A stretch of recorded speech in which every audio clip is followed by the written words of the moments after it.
누구나 다 이 땅에 태어나면 한평생을 살아갑니다. 그 한평 살아가는데 인생을 살아내는 사람이 있고 인생을 살아가는 사람이다. 살아내는 사람과 살아가는 사람은 다릅니다. 살아내는 사람의 의미는 수동적인, 피동적인 의미가 있고 살아간다 할 때는 수동이 아닌 뭐랄까요? 수동의 반대가 뭡니까? 갑자기 생각이 안 나는 능동적이고 주관적인 그런 삶이 되죠.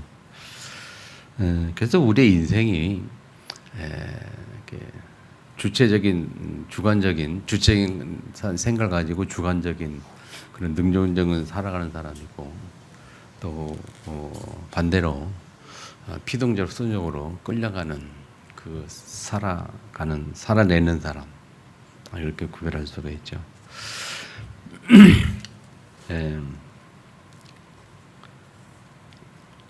하나님은 우리를 종이 아닌 자녀로 부르셨습니다.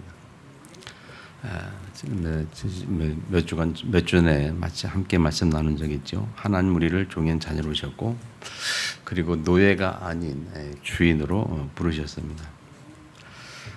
이 개념이 그래요. 노예가 아닌 주인으로, 종이 아닌 자녀로 부르셨어요.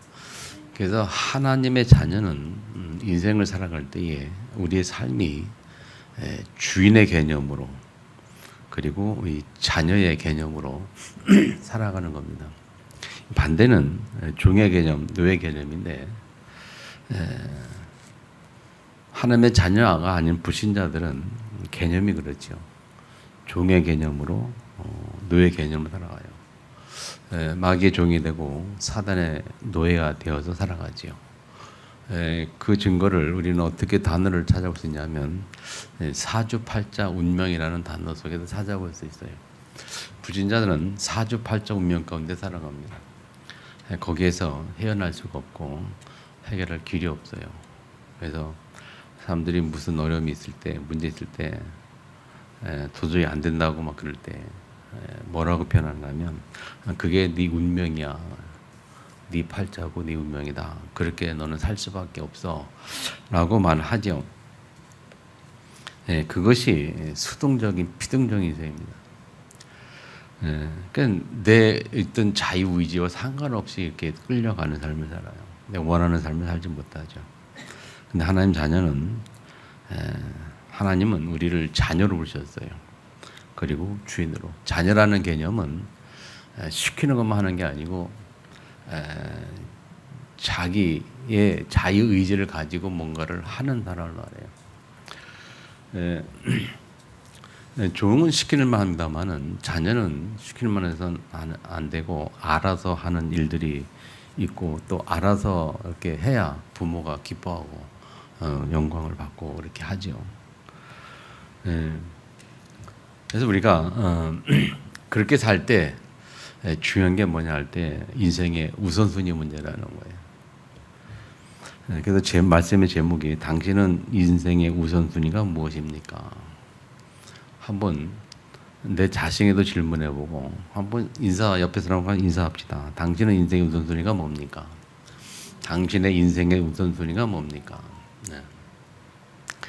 인생의 우선순위 굉장히 중요하죠. 오늘 이 본문의 내용은 예수님의 산산소훈 중에 6장에 있는 내용인데 본문의 이 내용을 얘기하기 전에 6장 전반부에 보면 기도에 관한 이야기 쭉 하시면서 주기도를 가르치시고 그러면서 19절부터 보면 보물 이야기한다. 보물 이야기.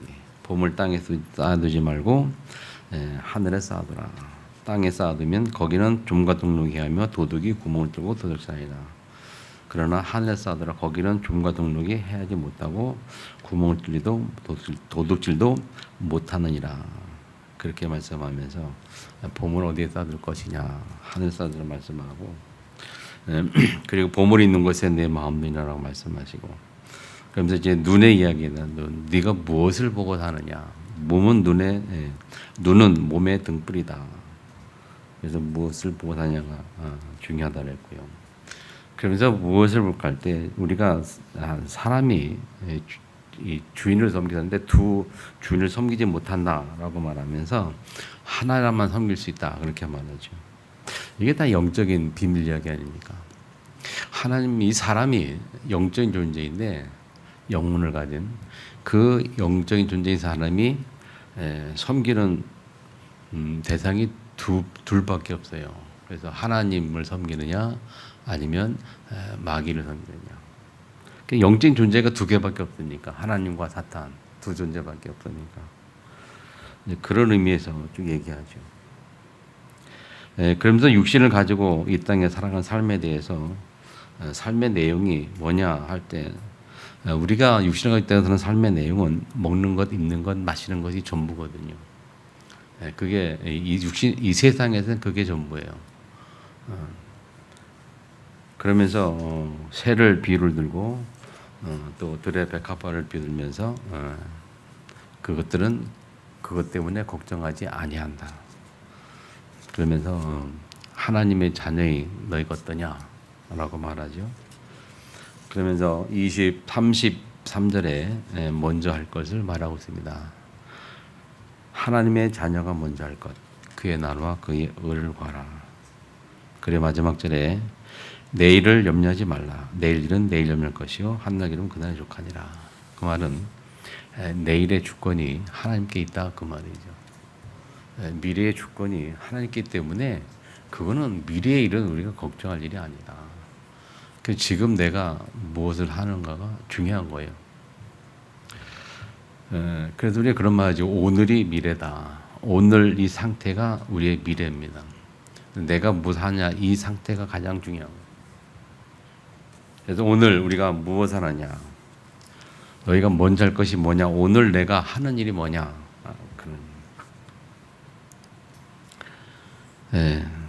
그러면서 묵상해 보면 우리가 예수님의 생애를 가만히 보면 예수님이 이 땅에 오셔서 제일 먼저 하신 게 이제 산상수훈이 산상수훈 말씀하시면서 복이하는 애 쭉 하시면서 먼저 할 것을 세 가지를 말씀하셨거든요. 먼저 할 것 세 가지. 마태복음 5장, 6장, 7장이 산상수훈인데 그 각 장마다 먼저 할 것을 얘기했어요.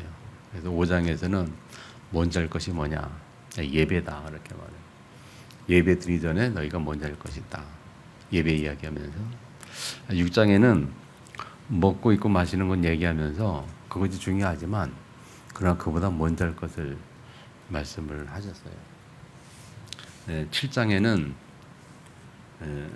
뭘 얘기했습니까? 7장에는 비판, 판단 그런 얘기하면서 뭐라 했냐면 비판, 판단 얘기하면서 먼저 할 것이 뭐냐? 내 자신을 먼저 봐라 그런 얘기했어요. 남을 판단하기 전에 내 자신이 먼저 볼 것이 뭐냐? 우리가 6장에는 먹고 입고 마시는 것 그거 막 우리가 걱정하고 살거든요. 불신자들이 다.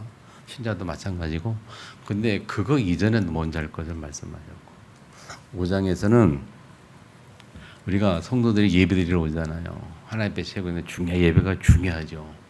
예배가 가장 중요하고 예배를 꼭 성공하고 해야 되는데 그 예배 드리기 전에 먼저 할 것을 얘기했어요.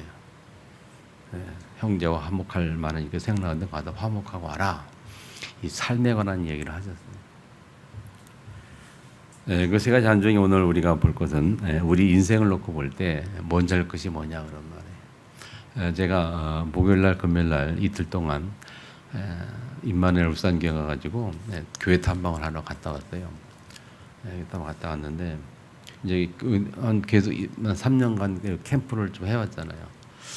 그러면서 이제 그 교회 탐방하러 한번 오라고 그래가지고 여기 우리 교회 캠프할 때 주장으로 왔던 전사님이 한번 와보면 좋겠다 얘기를 해서 가봤는데 1박 2일 이렇게 쭉 현장 보면서 주로 뭐 이제 첫날은 그 오전에 지교회 한 동네 지교회 현장 보고 그다음에 오후에 분석하고 현장 분석하는 거 보고 또 모여서 예배드리는 거 지게 그런 내용 보고 또 그 뭐 다락방 하는데 그 이제 상담 무슨 심리 상담사 하나 있더라고요. 그 사람 그 상담실에서 가서 예배드리고 말씀 나누는데 포럼하는데 그런 내용도 좀 보고 그리고 이제 정신병원 사역을 하는 목사님 사역하는데 거기 가서 그 좀 내용도 좀 보고 그래서 거기 갔더니 그 목사님이 상담부로 사역하는 걸 상황을 보러 간 건데 그런 줄 알고 그렇게 갔는데 가서 딱 보니까 뭐 어떤 사람 앞에 하나 앉아놓고 제 옆에 이렇게 그 사람 앞에 앉으니까 그 사람 보고 복음 전하라고 얘기를 하더라고요. 저 보고 복음을 전해보라고 전하라고. 그리고 그냥 저 딴 데로 이렇게 가는 거예요. 그리고 한 사람 딱 앞에 앉아놓고 갑자기 좀 그러니까 좀 당황했는데 가만히 보니까 이제 그게 정신병원이니까 이미 얼굴이 이미 그렇잖아요. 상태가. 그래서 좀 대화를 하다 보니까 귀신 들린 사람이 귀신 들린 사람. 그래서 그 속에 귀신이 있다. 그리고 자기 어깨 위에 딱 이렇게 있대요. 너가 딱 이렇게 옆에 있어서 항상 자기 옆에 있어. 자기한테 얘기한다고 그러고. 그래서 이제 대화를 했죠. 이렇게 대화되면 이 귀신의 존재를 인정하고 대화하면 대화가 됩니다. 그래서 그 귀신한테 내가 거기 언제 들어왔냐 이렇게 물으니까 10년 전에 들어왔다. 그러니까 왜 들어왔냐 얘기하니까 이 아이를 보호하려고. 아가씨는 여자인데 23살인가 몇 살 초반 아가씨인데 이 26, 27만 군대인 것 같은데 한 10여 년 전에 좀 이렇게 들어올 때 상황이 있더라고요. 그래서 그 집안에 어떤 뭐 경제 문제 있어가지고 큰 어려움을 당했는데 그 속에서 이 경제 문제 크게 걸려가지고 그것 때문에 굉장히 압박 속에 있을 때 그때 귀신이 들어온 거예요. 그래서 귀신 하는 말이 내가 얘를 돈 벌게 해주려고 들어왔다.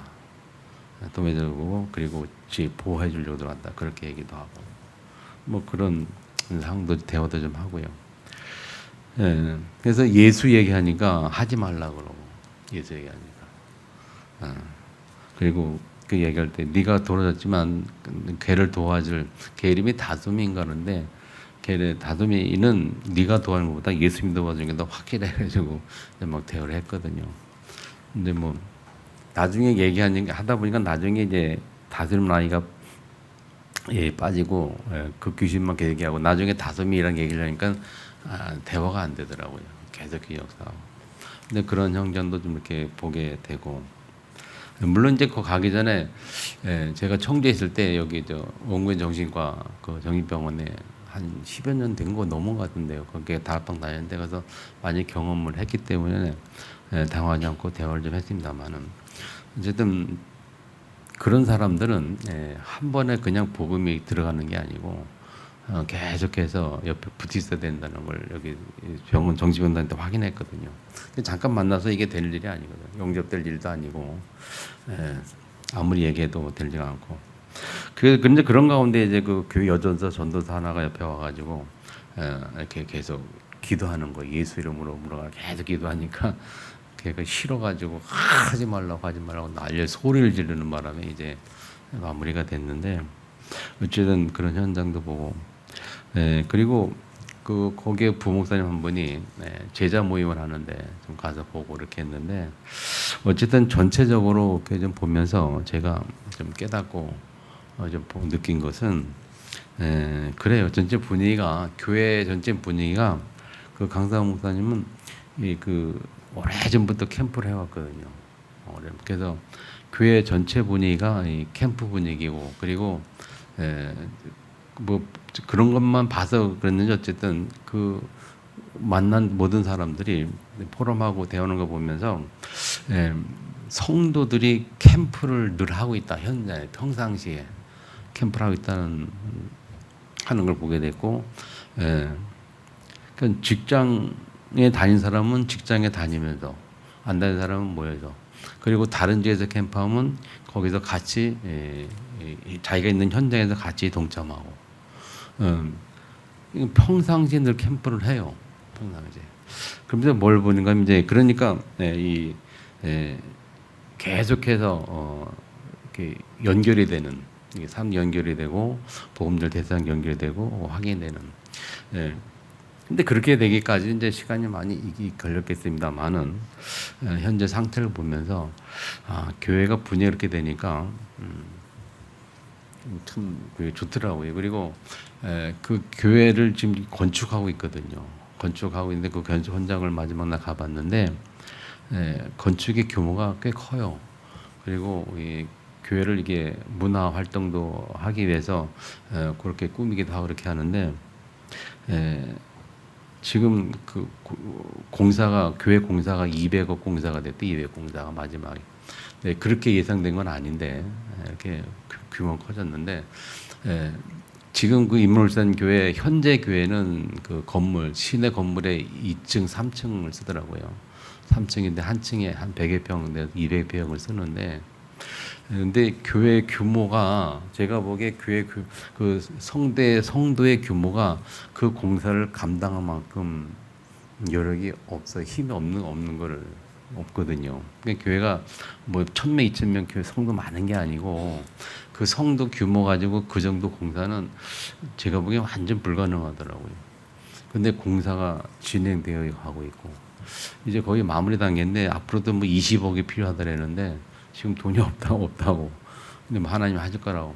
그동안 뭐 가정에서 많은 육절이 있었던 것을 알고 있는데 어쨌든 중요한 거는 뭘 느끼냐면 하나님이 이 캠프 전도 캠프를 중심으로 해서 교회가 이렇게 움직이고 또 캠프하고 이렇게 하는 이빠른 일을 하고 그러다 보니까 교회가 거의 전체적으로 이렇게 딱 방이 하나가 되고 그렇게 되면서 보니까 하나님이 이 전도 캠프를 위해서 교회에 증거를 주신다 하는 생각을 확신하게 드는 거예요.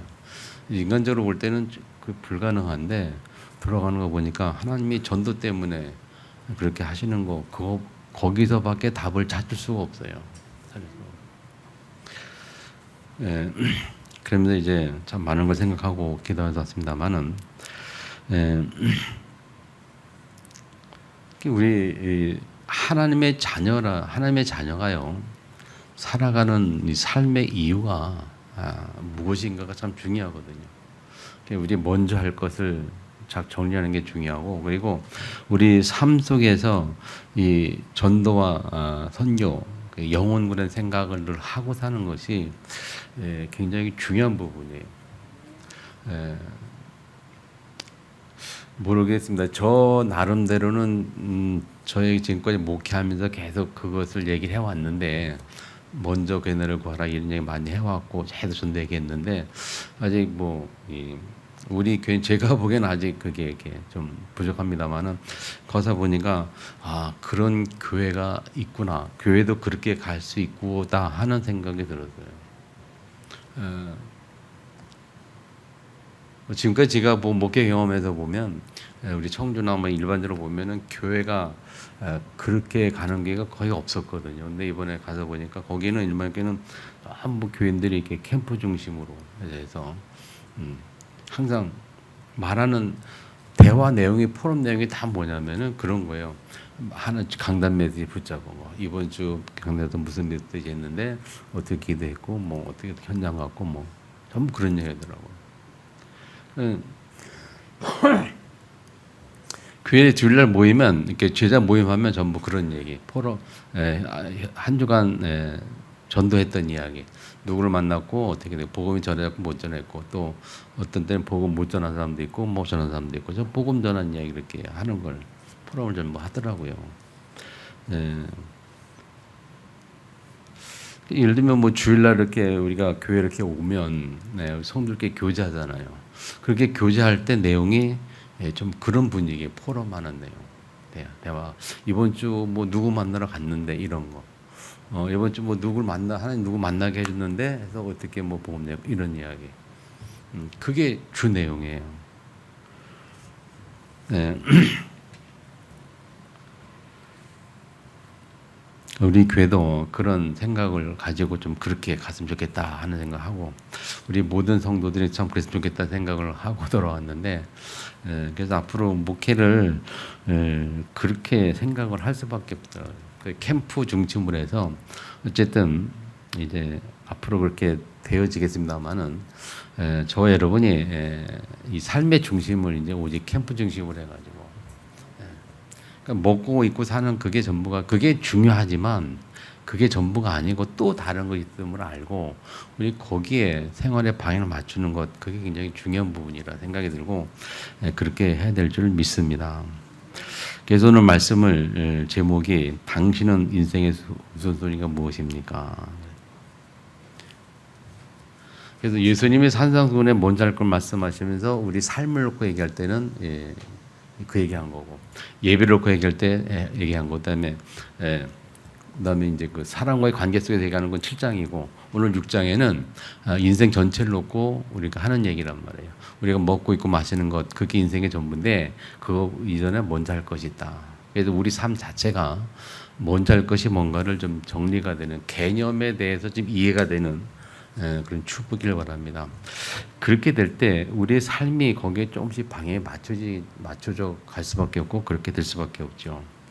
그래서 본문에 예수님의 마지막 부활 메시지를 이렇게 같이 말씀으로 나눕니다, 여러분. 예수님이 부활하셔서 승천하기 전에 가장 중요한 메시지를 40일 동안 했단 말이에요. 그 4일 동안 하면서 그 세 가지 내용을 남긴 거죠. 그래서 마태가 받은 말씀, 마가가 받은 말씀, 누가가 받은 말씀을 예수님 마지막 말씀을 그렇게 기록을 한 거예요. 그래서 마태가 기록한 부활 메시지, 마가가 기록한 부활 메시지, 누가가 기록한 부활 메시지를 좀 중심으로 보면서 이 언약이 우리 평생 언약 되기를 주님을 축복합니다. 자, 마태복음 28장에 보면 같은 그 맥락으로 구성되어 있어요, 민책이. 그래서 첫 번째 마태복음부터 보면 16절부터 20절까지 볼 수 있죠. 16절에 보면 이제 제자를 또 함께 모였잖아요. 그런데 17절에 보면 뭐라고 되어 있냐면 예수를 비웃고 경배하나 아직도 의심하는 사람들이 있더라. 제자들이 모였어요. 성도들이 다 모였는데 예수님이 3년 동안 같이 동행하면서 훈련시키던 사람들 아닙니까? 그 사람들이 3년 동안 예수님 행한 기적도 보고 많은 걸 봤는데도 거기 예수님의 부활도 봤잖아요. 부활도 체험하고 동행을 체험을 했는데 그 상황에서도 아직도 의심하는 사람들이 있더라. 그렇게 말해요. 성도는 제자만 있는 게 아니고 이런 사람도 있다. 의심한. 그러니까 교회를 5년, 10년 막 오래 다녀도 그렇게 믿음이 안 들어가고 안 바뀌는 사람도 있어요. 의심한다. 그러나 중요한 것은 그게 아니고 예수님의 말씀을 받는 사람이 중요하고 그 사람들이 제자고 그 사람들이 하나님의 축복을 누려요. 그래서 그 사람들 대단한 주신 말씀입니다. 그때 이렇게도 말씀하시되 하늘과 땅의 모든 권을 내게 주시더니 그런 너희 가서 모든 민족으로 제자를 삼아 그랬어요. 모든 민족으로. 모든 민족으로 제자를 삼아라고 말씀이잖아요. 하늘과 땅의 모든 권을 내게 주셨다. 그 권세를 가지고 너희들에게 말한다 그런 말이잖아요. 그 말은 우리가 모든 민족으로 제자를 삼는 거기에 방향 맞추고 그 일 속에 그 방향 속에 있을 때에 예수님이 하늘과 땅의 모든 권세를 가지고 우리와 함께 하신다는 거죠.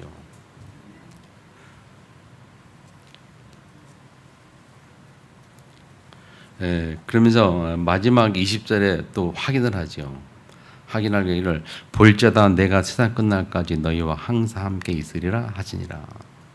항상 함께 하시니라. 모든 민족에서 제자를 삼는 자들에게 항상 함께 있겠다 그랬어요. 그 함께 있겠다고 하신 그 약속인 주님이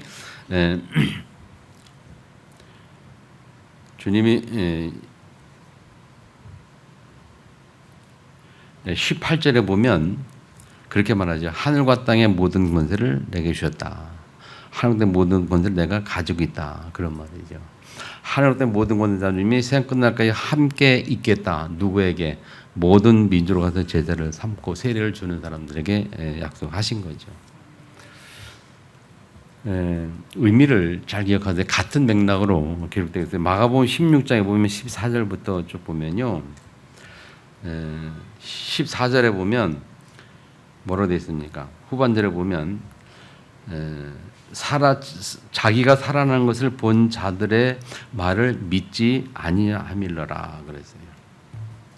믿음이 없는 관항을 꾸짖으니 하면서 이는 살아난 것을 본 자들인데 그 부활하신 예수님의 말을 믿지 않는 자들, 그런 사람도 있고, 그럼에도 불구하고 예수님은 온 천하는 능의 만민을 볼 전파할 때에 주시는 말씀은 제자들에게 주시는 말씀이고, 이 말씀을 받은 자들이 하나님의 역사 속에 들어가는 자들이죠. 그래서 17절 뭐냐면 믿는 자들에게 표적을 말씀하고 하면서 마지막 20절에 보면 주께서 함께 역사하사 그랬어요.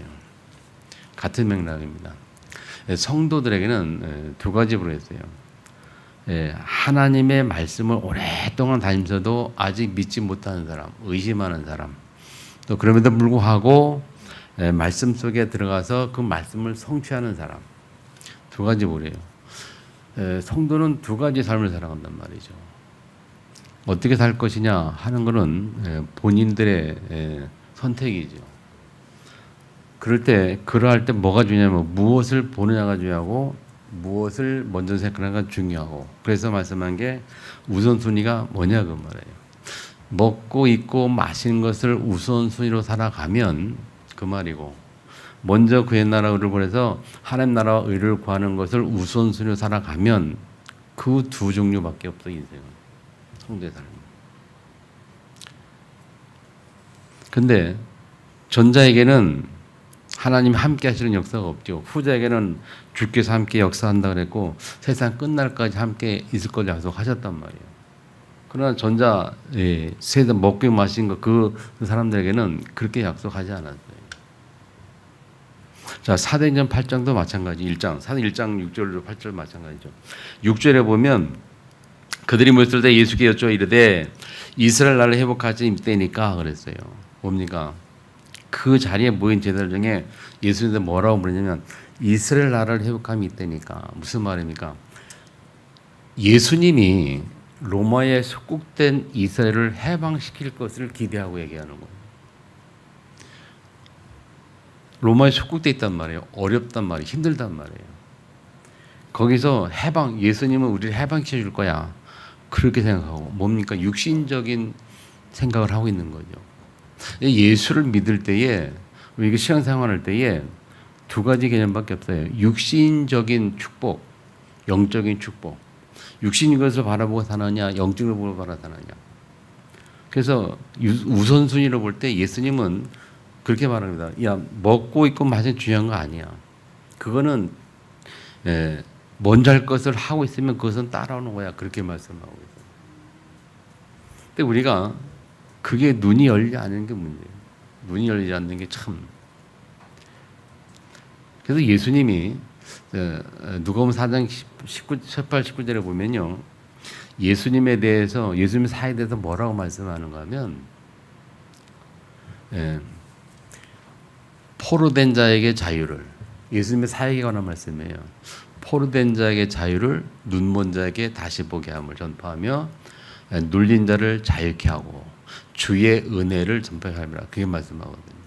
예수님의 사역 자체가 세 가지인데 뭐냐면 포로된 자에게 자유, 포로된 자, 그다음에 눈먼 자, 눌린 자에게, 포로된 자유를 눈먼 자에게는 다시 보게 함을, 눌린 자를 자유롭게 하고. 이 세 가지가 한 단어로 합격하면 전부 다 사단과 관계가 있어요. 사단에게, 마귀에게 포로되어 있어요. 그리고 눈 멀었다. 영적인 눈이 멀어서 육신적인 것만 봐요. 사단이 우리의 영적인 눈을 가리웁니다. 사단이 우리의 눈을 가리우고 하나님 나라 그 일을 못 보게 하고 영적인 일을 못 보게 해요. 육신적인만 보게 해서 먹고 있고 마신 것 때문에 살아갈 수밖에 없도록 그렇게 우리의 영적인 눈을 가려버리는 거예요. 그리고 세 번째, 눌려 있습니다, 여러분. 사단이 딱 눌려가지고 이 자율성이 없어요. 내가 뭔가 하려고 하는 그런 게 없어요. 아까 말한 것처럼 그냥 살아나는 거죠. 삶을 살아내는 거죠. 삶을 살아가는 이 능동적인 삶이 아니에요. 그냥 눌려가지고 그냥 눌려서 살아가는 어쩔 수 없이.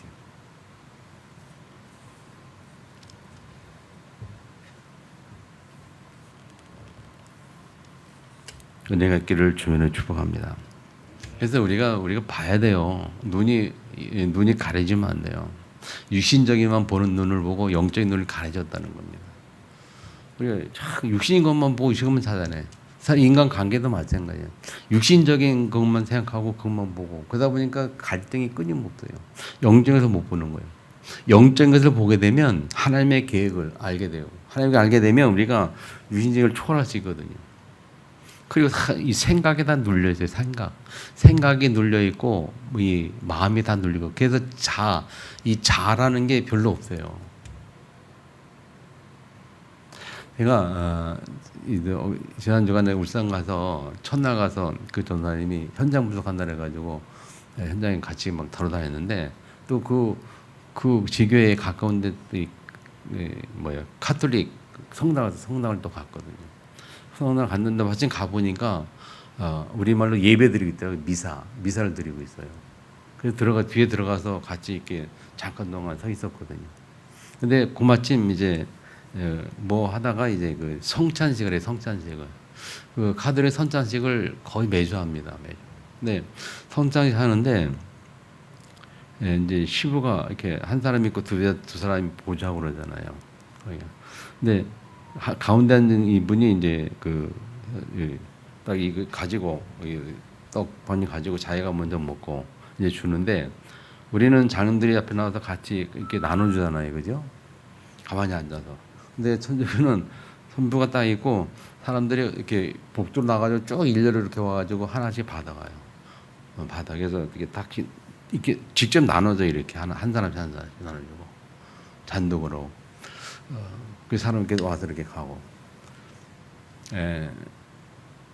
그리고 뭐 이 찬양도 먼저 하고 따라하고 막 그렇게 하거든요. 그걸 보면서 뭘 생각했냐면 순간 느낀 게 이게 그 예배 천주교 미사 구조가요. 신부가 굉장히 우상화될 수밖에 없는 구조를 가지고 있어요. 이 신자들이 이 신부를 볼 때에 뭔가 좀 이렇게 신비스럽고 뭐 이렇게 막 이렇게 바라보면서 이렇게 추종할 수 있는 그런 구조. 다시 말하면 무슨 말인가하면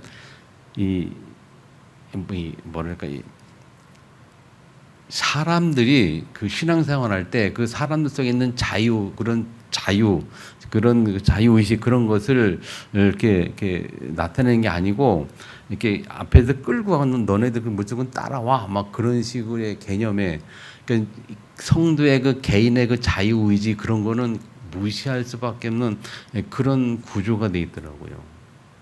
자, 무슨 말인지 아세요? 여러분, 종교라는 것은 사람의 자유를 존중하지 않습니다. 종교는 참 끌어가요, 사람들. 이단들이 교주가 다 끌고 가는 겁니다. 사람들 그냥 다 쫓아가요. 자기 의식 상관없이 그냥 쫓아가는 거예요.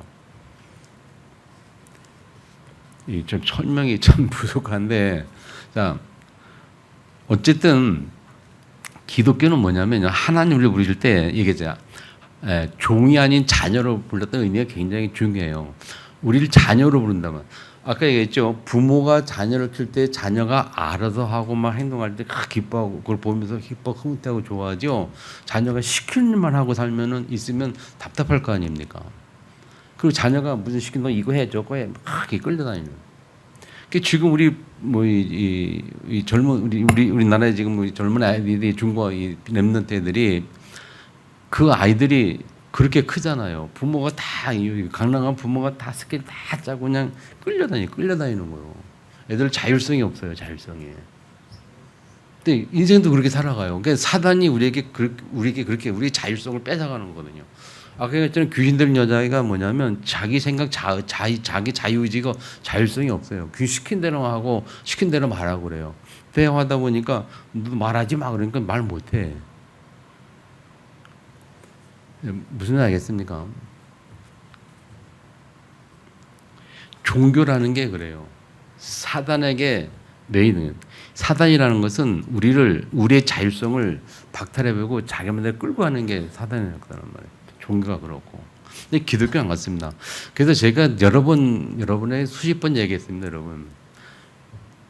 복음을 깨닫고 복음을 알고 복음 속으로 들어갈수록 사람이 지극히 정상적이고 멋있는 사람으로 변해되는 거예요. 그런데 예수 믿으면 믿을수록 믿는데도 경험이 안 돼도 불신자에게 손가락질 말고 문제 있다는 것은 복음을 정확히 이해 못한 거거든요. 쉽게 말하면 창세기 1장에 하나님 형상도 된 그 인간은 완벽한 존재였어요. 복음 가진 자는 완벽한 인간으로 돌아가는 겁니다. 무슨 말인지 아시겠습니까? 하나님 우리에게 자율성을 주셨잖아요. 선하게 알겠는 요를 먹지 말라 그랬거든요. 먹을 수 없는 자율성이 부여한 겁니다. 하나님 우리를 자녀로 보셨단 말이에요. 자녀에게는 자율성이 있어요. 자율성 가진 사람은 스스로 알아서 해야 될 일들이 있단 말이에요. 끌려가는 게 아니고. 그래서 이 복음 전하는 것, 전파하는 거, 하나님 나라 이루고 이것은 하나님 우리의 자율성에 막이 자율성. 그래서 우리가 그걸 자꾸 해나가요. 하나님 그걸 기뻐하시는 거예요. 답답하다 그렇게 속이 터이다 하나님은 할 수 없이 나중에 강제로 하기도 해죠. 그래서 뭐 문제 주고 어렵다 하고 병들게 해가지고 깨닫게 해가지고 전도를 쓰는 경우도 있습니다. 그런 것도 혹 있지만 하나님 가능한 자율성을 우리에게 준단 말이에요. 아멘.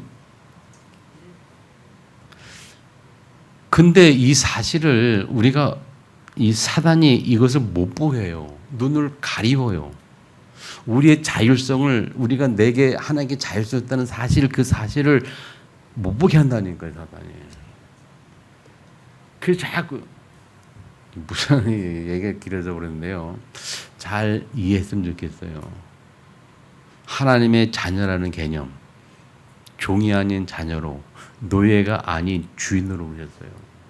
그래서 이 육신을 가지고 우리가 이 땅에 살아가는 이 삶은요, 하나님이 우리에게 주인의식으로, 그래서 말씀드렸잖아요. 하나님이 우리를 이 세상에 주인으로 보냈다는 거예요. 그 말은 뭐냐면 종목하고 다스려라, 주인으로 보내겠어요. 주인의 개념으로. 그래서 예수님이 그것이 오셔서 한 마디 볼 메시지인데, 우리가 땅을 종목하고 다스려 구하여 하나님이 하신 그 말씀이 시작해 봐서는 모든 민족 제자를 삼고 온 세상 만민의 복음을 전파하고 증인되고, 땅을 주먹고 다스린 개념이 세계 복음 개념과 같은 개념이에요. 그런 의미에서 이 전도와 선교가 우리 성도들의 가장 중요하고 마지막까지 해야 될 일이라니까요. 그걸 못 깨닫게 만들고 못 보게 만들게 하는 것이 사단의 역사입니다, 여러분. 눈멀게 하고 포르다게 하고 눌려 있어서 못 보는 거예요. 먹고 사는 게 의식주에 눌려 있어가지고 영적에서 못 보게 해요. 자유롭지 못해요. 영적에서 자유롭지 못해요. 육신에 매여서 눌려가죠. 먹는 것 때문에, 입는 것 때문에 눌려가지고 눌린 자처럼. 예수님 거기서 우리를 자유케 하셨거든요. 다시 말하면 전도와 선교를 보게 하셨죠. 복음을 전파라 말씀하셨잖아요. 무슨 말인지 아시겠습니까? 그러니까 이스라엘 라이프까지 입대니까 아직 이 육신적인 것만 보고 있어요. 이 마태복음 28장, 마가복음 이제 제자리에 다 예가처럼 의심한 자도 있더라, 뭐 믿지 않는다, 여기 사도행전은 뭐 이스라엘 복이 있다니까 육신적에 다 빠져 영적으로 못 보는 겁니다. 눈이 가리워져가지고. 그때 예수님이 계속 말씀하죠. 땅까지 모든 족속으로 증인되리라. 영적에서 볼 수 있도록 계속 말씀하는데 못 깨닫습니다. 그러나 약속하기를 로마서 4장 8절에도 성령이 너에게 임하면 너의 권능을 받고 그랬어요. 성령을 약속하셨고 권능을 약속하셨고 가면 증될 것이다라고 말씀하셨거든요. 다시 한번 말씀드려 본 정리합니다, 여러분. 눈이 열리기를 축복합니다. 영안이 열리기를 축복합니다. 사단에게 눌려 있지 말고 생각이 눌려 있지 말고 생각이 자유로워야 됩니다. 영적을 볼 수 있는 자유로운 생각, 사단에게 눌린 생각이 아닌 먹고 입고 마시는 것에 눌려 살지 말고 눌린 생각하지 말고 좀 영적을 볼 수 있는 그런 자유. 아멘. 은혜가 있기를 축복합니다. 예수님은 그 일 때 오셨어요. 자유롭게 하고 눈먼 자에게 보게 하고. 아멘. 이 은혜의 길 축복합니다. 자, 그래서 결론은 불신자와 성도는 먼저 할 것이 달라요. 먼저 달라요. 불신자들은 먹고 입고 마시는 것이 우선순위입니다만 성도는 아닙니다. 하나님 자녀들 먼저 할 것이 뭐냐? 그의 나라 그 일을 구하는 것. 그래서 일평생 우리가 이 전도 속에 선교 속에 있어야 합니다. 그래서 이 캠프라는 것, 전도 캠프라는 것 그런 의미에서 잘 이해하시고 전도 캠프를 마음에 담고 주일날 강단 메시지 딱 은혜 받고 그 말씀 가지고 현장에 가서 하나님의 약속을 이루는 성취하는 주역 되기를 주님을 축복합니다. 통서로 같이 한번 기도하겠습니다. 주역에 맞춰서 기도합니다. 하나님